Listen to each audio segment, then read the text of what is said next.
Hey Lash fam, welcome back to our channel. I'm Jodi, the CEO of Prolong Lash, as you probably all know that by now.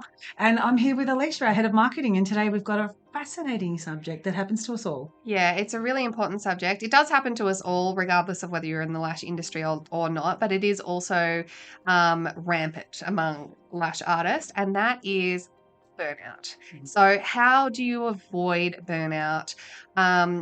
Taking yourself into prioritizing yourself. There we go, going well. But, how are we going to look after ourselves, self care, keep your business running, and all these things? We've got some nice tips that we'll go through for things to think about for a lash artist that are important to keep front of mind and don't let yourself get burnt out. And we're going to go into it with energy and motivation so that you're Because we're feeling not burnt that. out, Because we're not burnt out just yet. because Oh, we well. follow our own rules. We're kind of tricking you. No, we're not burnt out. Although it's been just before Christmas, we were all really tired. There was a time there we were really tired. I think the end of the year is that always happens.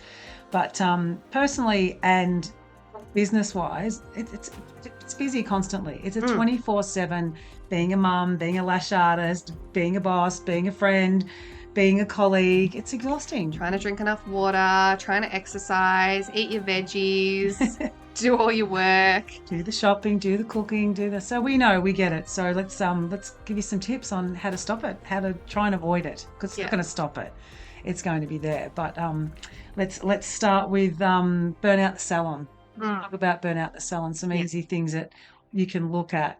So the things that I find when I worked in a salon that led to burnout among our lash artists were always the lash artists that were highly in demand by their clientele. So if you're working by yourself, obviously that's going to be you. And then if you're working with a team, you can keep an eye out on the lash artists that are always accommodating. You know, those ones that are always like, oh, I guess I could stay back an extra hour and just squeeze you in because you've got a special event this weekend and things like that. So burnout comes easily when you overwork yourself, when you're booking clients back to back, when you're booking 16-hour days for yourself. And we've all done it, especially during busy periods. That lead up to Christmas is always a lot for lash artists, and then in different areas people have different special event seasons. I know in Melbourne, Australia, it's racing season.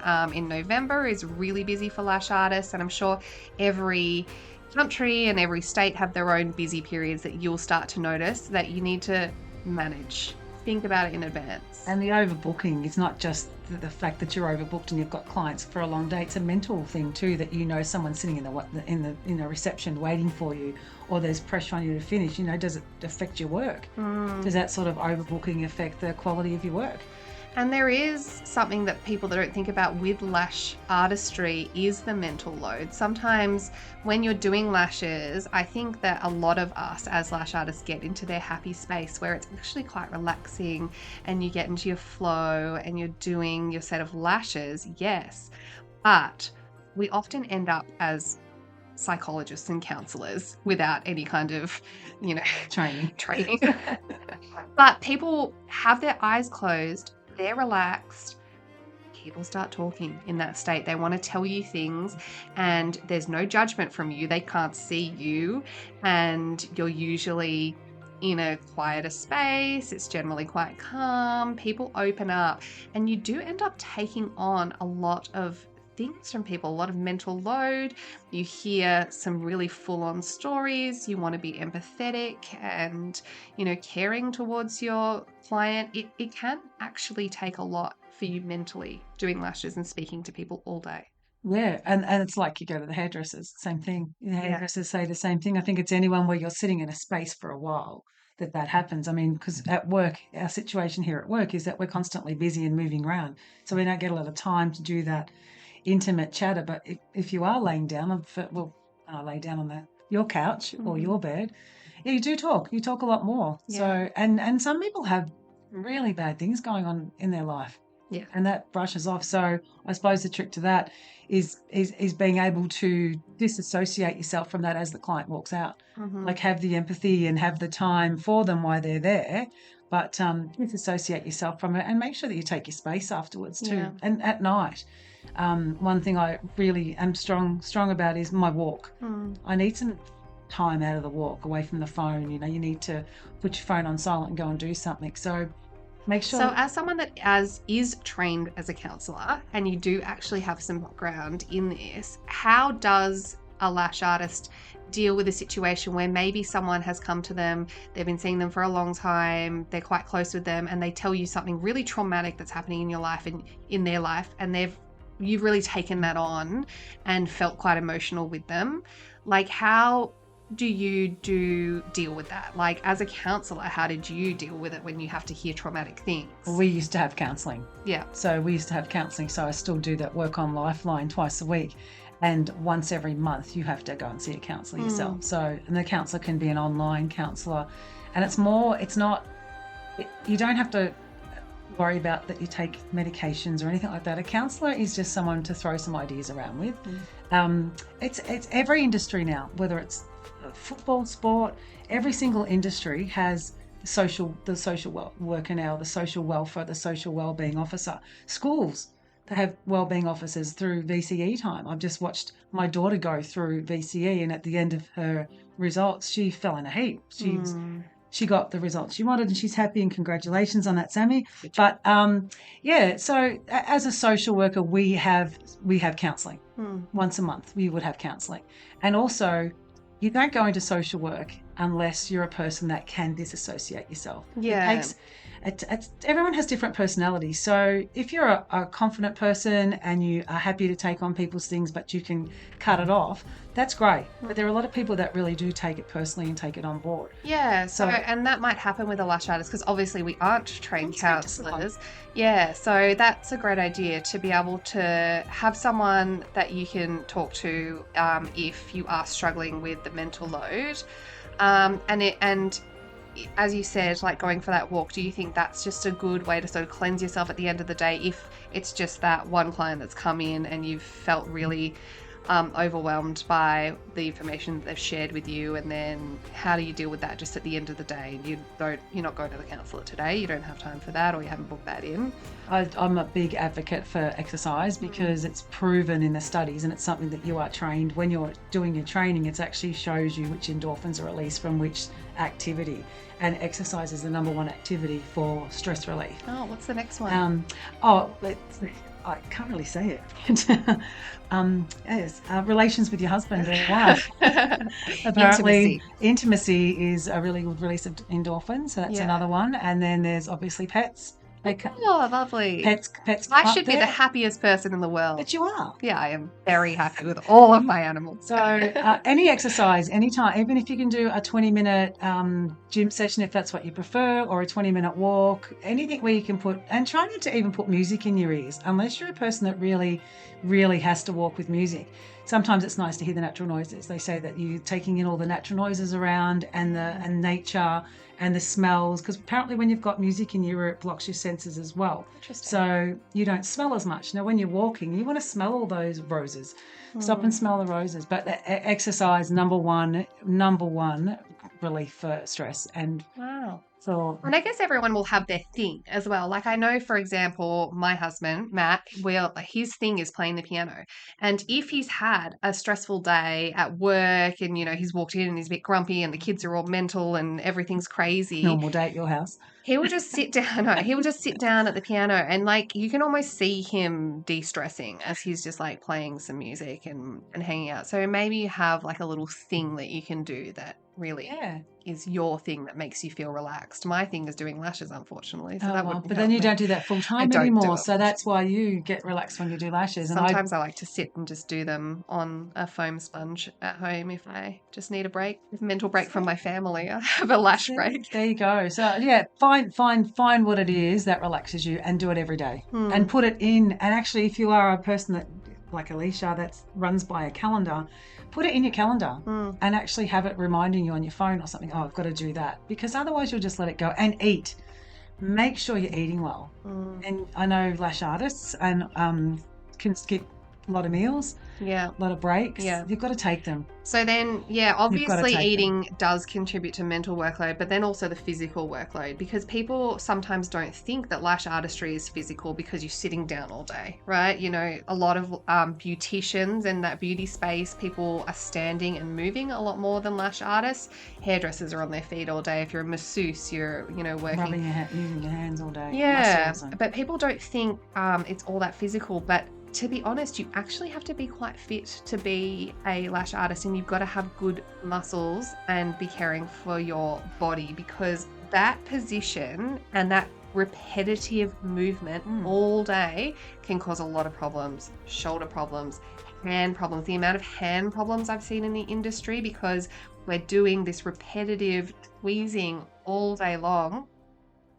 We've got some great exercises from an osteo, Gabby, who we did a blog with not long ago. So if you want to hop onto our blog page on www.prolonglash.com, you will find a blog about standing. Yeah, positions, posture, ergonomics around lashing, and she's got some great tips for looking after your body, stretches that are really beneficial for lash artists. And one of them, the most simple thing that I was taught from her that is so helpful, is if you're wearing jeans or something that has a pocket, literally put your thumb in your pocket and let your hand, like your arm, just dangle with full gravity, and it just sort of pulls that tendon and just gives it a really beautiful stretch. But yeah, there's a lot of physicality comes into it, and fueling yourself, which is where this started. Fueling yourself with proper food is super important as well. Yeah. It's so easy for lash artists to skip a lunch break because they want to fit in one more client. Yeah, and that's and it doesn't mean you have to sit down and have a steak meal in the middle of the day, but what it means is you need to be prepared with,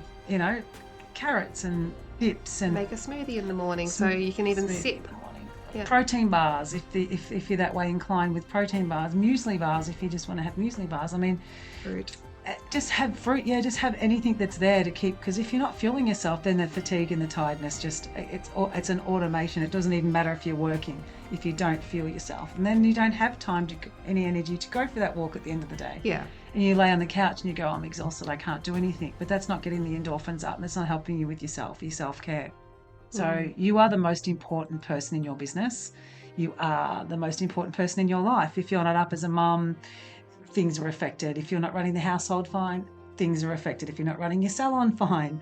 So you've got to look after yourself first. Yeah. I had an incident at the start of this year where a few things got on top of me in Feb. And I'll start of last year now. And I had 3 or 4 weeks off work. You remember that time. And I just did yoga every day, and I went swimming, and I took some time out for myself, and I turned my phone off, and I didn't feel weak or unusual or guilty. I just took the time and said, I need some time out. And so self-cared. Really there is like a saying, something about you know, if you don't give yourself a break, your body will do it for you, and it won't choose an ideal time. So like, it is important to actually schedule in some time off and plan ahead and go, I'm going to have, even if it's just a week off here, and then in another 3 months it's another week off, like those breaks where you don't have to do anything work-wise, mentally, physically, like you've been doing at your lash salon, is so important to like refuel yourself and recharge everything. And don't forget too that paperwork and invoicing and supplier deals and contracts and buying in stock and aftercare product and having your retail area, even when you're not lashing, that's all still work too. So when you have a day off from the salon, make sure you take a day off from the salon. Yeah. Make sure that you schedule in that paperwork into another time so that you actually get some time. Yeah. Because if you're sitting there looking at books anyway, you might as well be lashing and making money. Yeah. Well, an admin day is an admin day. It's not a day off. Yeah. Yeah. So choose one or the other. If you're having an admin day, have an admin day. But if you say I'm having a day off, have a day off. Yeah. Yeah. And feel good about it. So it is really easy. Like, I've been there. It's really easy to fall into this habit where you're being too nice. And like, what do you do when you have this like favorite client of yours? It's like, oh, please, like, I really need them done this week. I'm sorry I didn't book. Charge them all. Up your prices. Well, that is true. You should do that. But like, I think that people don't set boundaries, especially when they work just by themselves. Like, if you work in a large salon, it's easy to say, no, our salon closes at 8 p.m, so we can't do anything after that. You can sort of make excuses. But like, when you're a one-man band, it's not so easy to just go, I finish at 8. I heard a story once from a lash artist where they said to a client, sorry, I can't do anything until 11 that day. That's the first availability. And the client was like, oh, I really need earlier. Like, please, like, can you tell me if something comes up at 9? And she said, yes, I can. But at this point, it's 11. It's only 11. And then this lash artist, she went to her gym class in the morning that she goes to because that was her self-care and her personal time. And it just so happened as she was leaving, that client was on the street and she saw her. And the client came up to her, hello, hey, you said that you were booked out at this time. And she said, yeah, I am booked out right now. And then she said, but you're at the gym. And she said, yes, I'm still booked out. This is my personal time that I've booked. This is my gym session.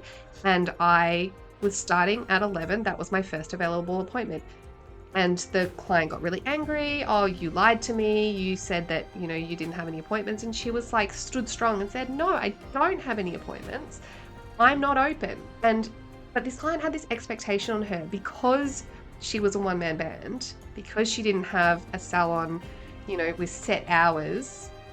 She felt entitled to this person's personal time. And I think it's hard to set a boundary like that. And that person did an amazing job of it. Good on her. But I don't think it's easy for everyone to do that. No, it's not. But you do create your own monster. So if you start it with one, it's going to happen with another. It's going to happen with the next. So I think it's just something that you need to set rules in place for yourself when you first start.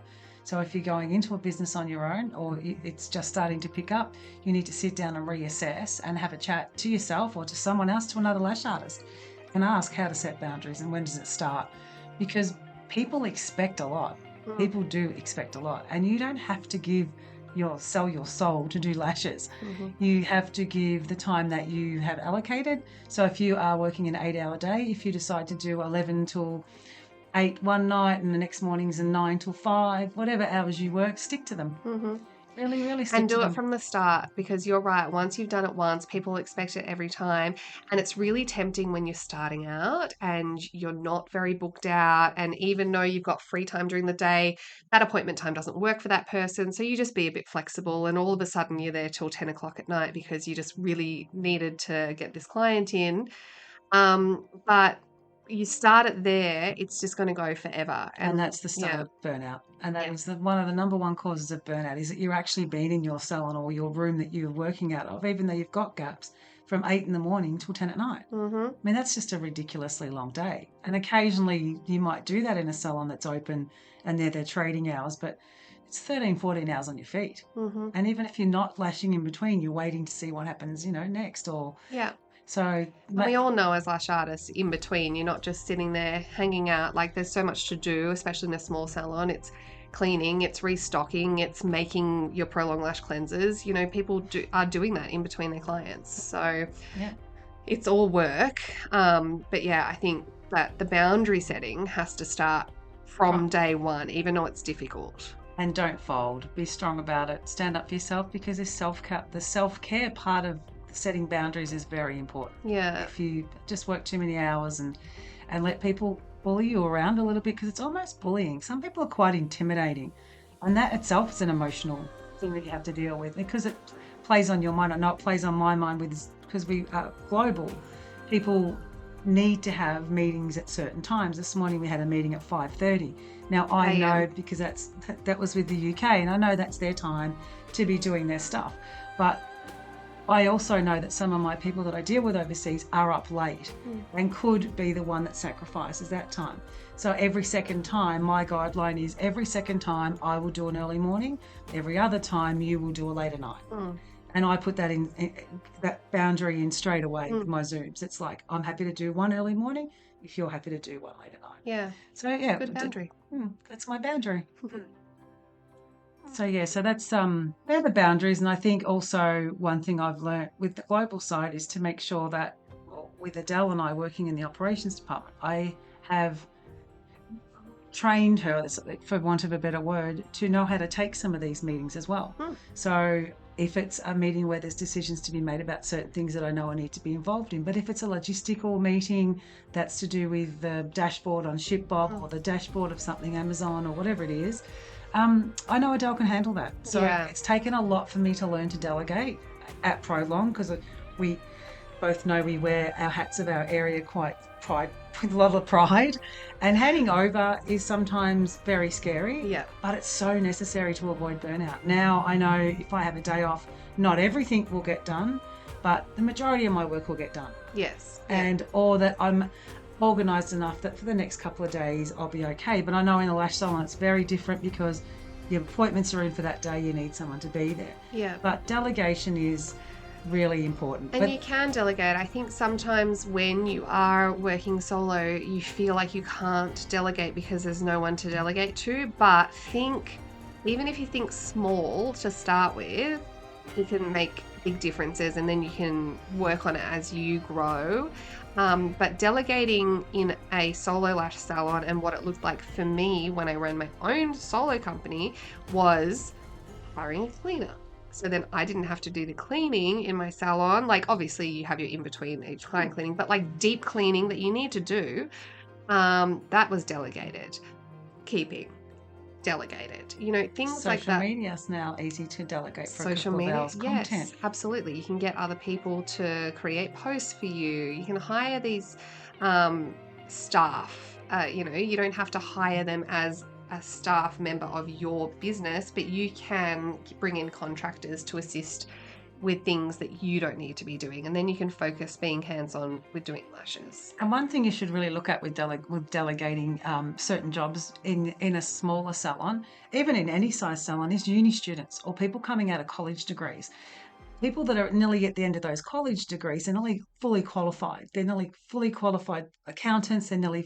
But they haven't got the practical experience yet. If you're starting out, sometimes those uni students are fabulous, because you don't have to reteach them anything, or they haven't come from a big company and they're not going to be suited to your business.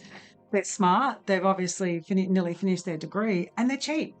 That's a good idea. And it's like an internship for them. So you're able to put on their resume that they've worked for you for 6 months, helping you with the social media posts. I mean, that's coming out of a degree or a university or even high school. When they come out, your resume looks like a blank piece of paper.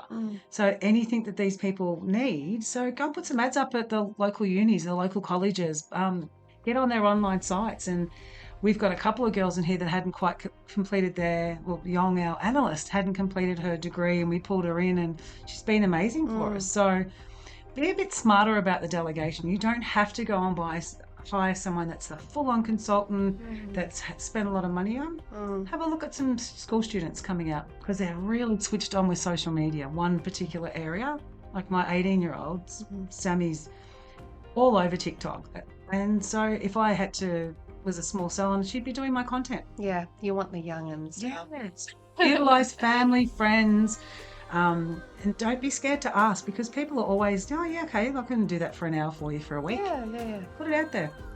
I actually wonder sometimes if people even realize, like, I think you were saying this morning that you had been on sort of high alert because you had been waiting for your daughter's results from her recent exams, and everyone was feeling really tense about it, but you didn't kind of realize how tense you felt until it was over. Yeah, and then you were like, so like, do you think people realize they're getting burnt out until it's too late? No, I don't think people realize they're how getting will they burnt out. know?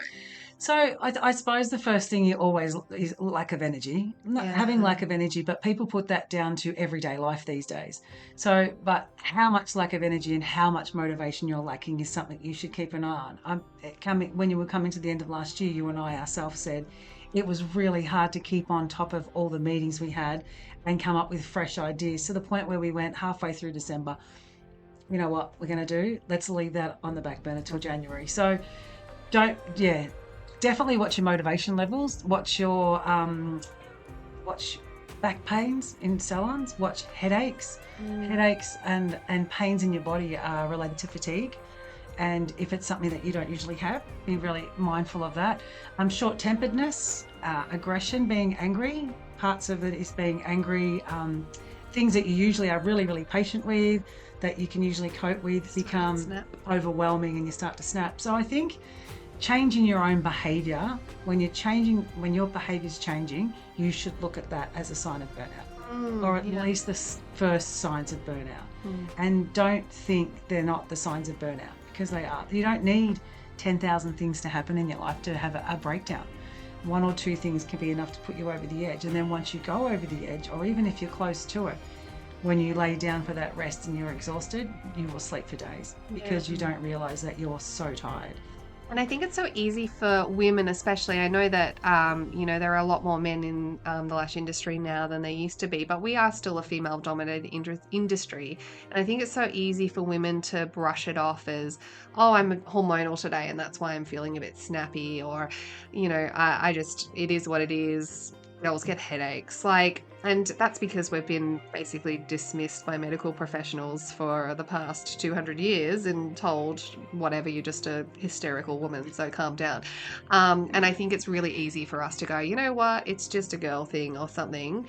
But that's not true. And I think that people need to embrace their health a bit more and sort of be like, I should really look at the cause of this. Is it really do you really think it's a period thing? Maybe check your period calendar. I don't know if you guys have an app tracker like some people do to see when your period's due or whatever.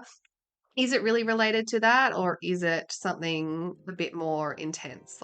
Are you getting burnt out at work? Yeah. So take the signs seriously and take every sign seriously.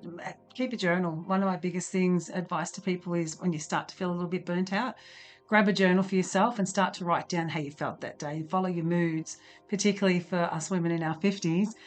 One of my reasons for my little meltdown in Feb was because of menopause. Yeah. And my mum didn't talk to me much about menopause, and I know that's not a really good thing.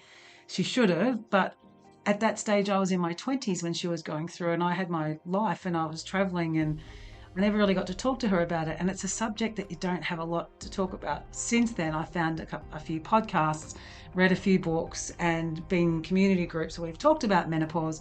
I was going through menopause, and when I had my bloods done, they were up here, ridiculous. When you're diabetic and you're sitting at 40, I was sitting at, they told me I was the peak of my menopause and I wasn't doing anything for it. So listening to your body is extremely important, and taking your signs seriously. Yeah. Well, that's very helpful. I think it's been helpful for you to give us a little bit more insight into what you're looking for with burnout, and, some tips and tricks about how to, decompress from a day and things like that. That's really helpful information about different ways you can de-stress, the exercise, the intimacy, playing with your puppy kind of thing. Separate things. I was going to say they're coming out all together. I almost said playing with your kitty, but I changed it to puppy at the last second. Lucky. I went there anyway. Hey. You went there anyway. So just for help. Reach out. Yeah. Take your single hat off, and we wear thousands and thousands of hats as females, mums, dads, everyone included. So just take your hat off for a day, have a break, and spread your love around with other people and get them to help you out. Yeah. And watch the signs. Yeah. So thanks for joining us today. And it's an interesting topic and one that you should take very seriously. And as I said, start to write some notes down for yourself and watch those signs. And get in groups where you can talk to other lash artists about, that when your busy times are coming up, how they prepare. Yeah. Talk it out. Yeah, and prepare yourself mentally. We have some really helpful blogs on our website, such as, how to deal with an unhappy client. That's a great one to get into your mind and think about, when I'm going to set these boundaries, am I going to end up with an unhappy client? Can some of the tips in there help you? Absolutely. Also, our posture guide, as we mentioned before, that's a great one for your physical health. We have a whole entire catalogue of really helpful and free information. So I really do urge you to get onto the website and have a look and absorb all the information that you can to keep yourself Help yourself. healthy. Yeah. So if you like this video, give us a thumbs up. Alicia's going to do the spiel because I'm going to try. I always mess it up. Jump onto our socials, Facebook, Insta, TikTok. We have our Aussie Lash Wives podcast as well. And if you want to check out our blog library or purchase Prolong Lash, you can jump onto www.prolonglash.com and .au for Australia. So Fantastic. thanks Thank you for for joining stopping by. And Stay motivated, keep energetic, and eat well.